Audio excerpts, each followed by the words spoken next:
Welcome to Health.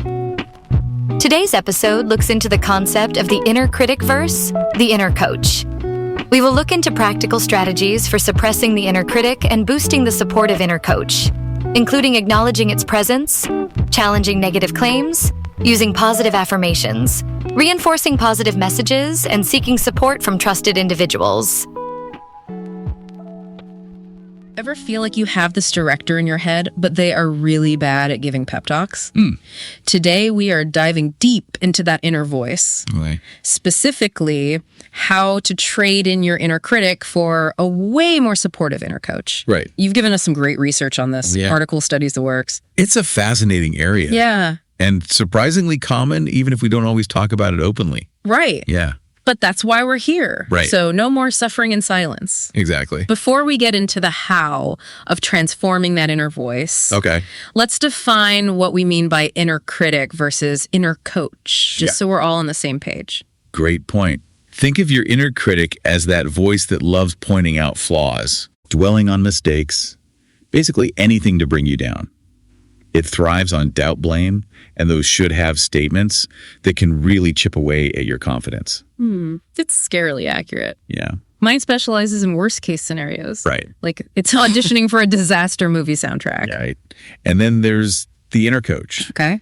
This voice is all about support and encouragement. Okay. It helps you see setbacks as learning opportunities, focuses on your strengths, and helps you find solutions instead of getting stuck in negativity. Okay, that's definitely the voice I want on my team. Yeah. But realistically, can we really change how we talk to ourselves inside our own heads? You absolutely can. Okay. And the research backs that up. Okay. But before we jump into strategies, I think it's important to acknowledge something. Having an inner critic is incredibly normal. Okay. You are not alone in this. Wait, really? Yeah. So it's not just me overthinking everything. Not even close. Okay. One study we came across found that the average person has tens of thousands of thoughts each day.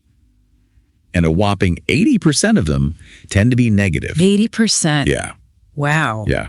So most of us are walking around with a negativity bias on autopilot. That's very, very common. No wonder it's so easy to get stuck in those self-critical spirals. The key here is self-compassion. Okay. You're not alone. Everyone experiences this. It's about recognizing that these negative thoughts are part of being human. Yeah. They don't mean there's something wrong with you. Okay. That actually makes me feel a little better already, just knowing it's not just me. Right. But before we dive into solutions, Yeah. help me understand this. Why bother trying to change that inner voice? Does it really have that much impact on our lives? It absolutely does. Constantly listening to your inner critic can serially sabotage your self-esteem and confidence. Right. It can also lead to increased feelings of shame, inadequacy, and guilt, all of which are no fun to deal with. Right. And can impact how we show up in the world. That makes sense. Yeah. It's like being bombarded with negative news all day, every day. Eventually, it's going to wear you down. Precisely. Yeah. And those feelings can then spill over into other areas of your life, your relationships, your work, your overall well-being.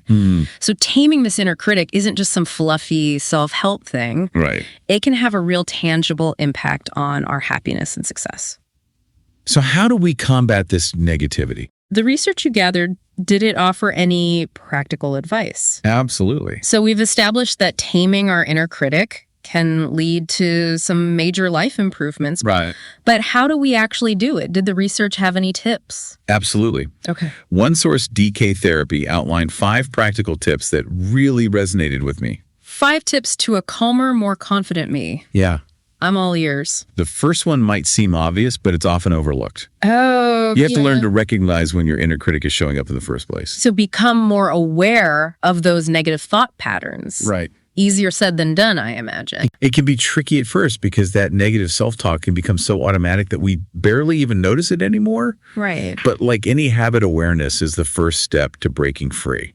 Okay, so if we're trying to become more aware of our inner critic, are there any specific techniques we can use? Absolutely. DK Therapy suggests actually keeping a little log of those critical thoughts. Okay. What kinds of words come up most often?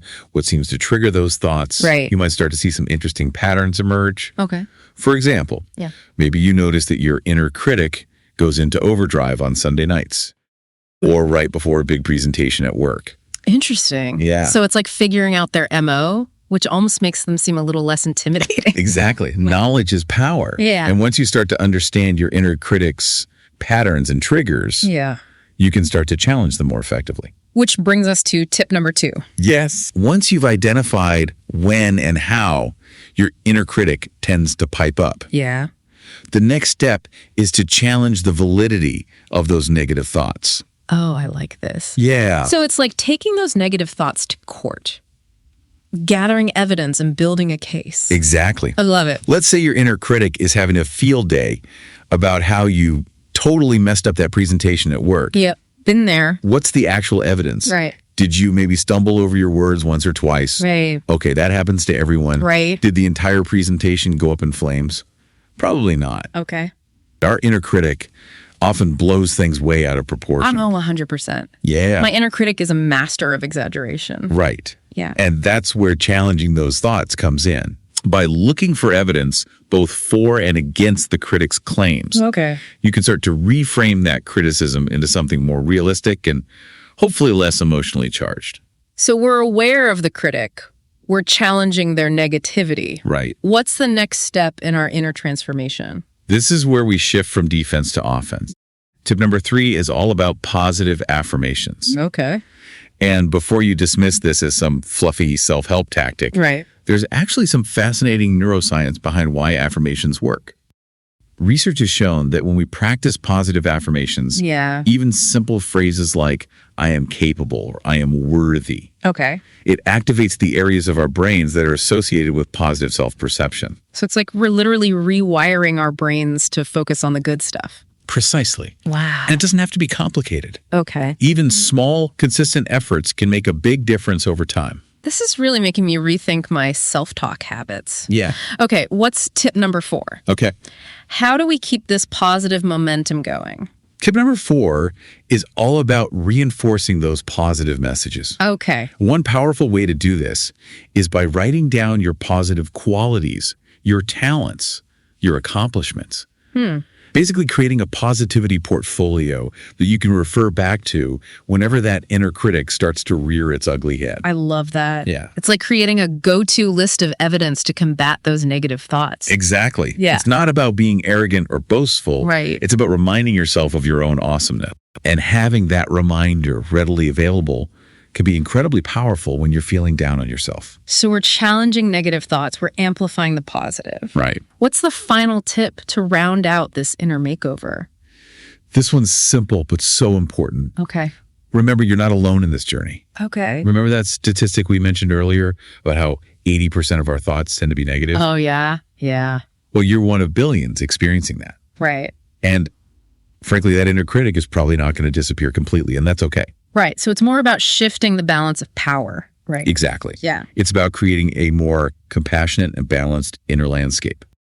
This has been such an insightful deep dive. It has. It's empowering to realize we have more control over that inner voice than we might think. We really do. Yeah. It's a journey, not a destination, Right.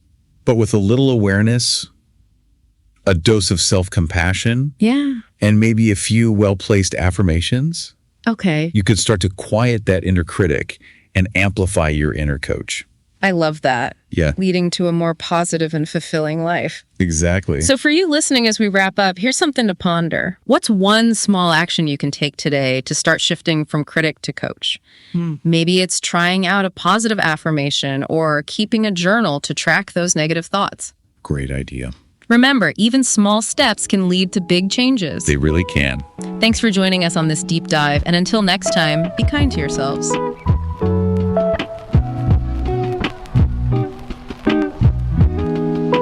We hope you enjoyed this episode of Welcome to Health. If you would like to create a podcast like this, be sure to visit Google Notebook LM. If you enjoyed this episode, please be sure to like and subscribe for more. Leave a comment if you have an idea for an episode that we should start researching. Thank you for listening.